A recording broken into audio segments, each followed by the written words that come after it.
તો ખંભાતના ગ્રામ્ય શહેરમાં પણ વરસાદ વરસ્યો છે। ગ્રામ્ય વિસ્તાર અને શહેરમાં પણ વરસાદી માહોલ જોવા મળ્યો। મિતલી, ગોલાણા, રોહિણી ગામમાં વરસાદ વરસ્યો છે તો દેહડા, ઉંદેલ સહિતના ગામોમાં ભારે વરસાદને કારણે નુકસાન થયું છે। તો પાકને નુકસાન થતાં જ ખેડૂતોની ચિંતા પણ વધી ગઈ છે। વરસાદથી ખેડૂતોને હવે રોવાનો વારો આવ્યો છે, કારણ કે પાક તૈયાર થઈ ગયો હતો તો કેટલીક જગ્યાએ પાક તૈયાર કરવા માટે તૈયારીઓ ચાલી રહી હતી। તેવામાં કમોસમી વરસાદ વરસતા ખેતરો અત્યારે પાણીમાં તરબોળ થયા છે।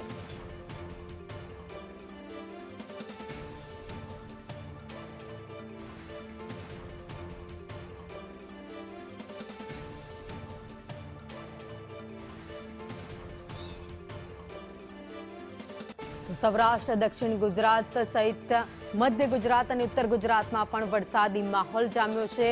હવામાન વિભાગે આગાહી કરી હતી કે હજુ પણ 3 થી 4 દિવસ વરસાદી માહોલ રાજ્યમાં યથાવત રહેવાનો છે। ત્યારે ખંભાતના ગ્રામ્ય વિસ્તારોમાં પણ વરસાદી માહોલ સવારથી જ જોવા મળ્યો છે।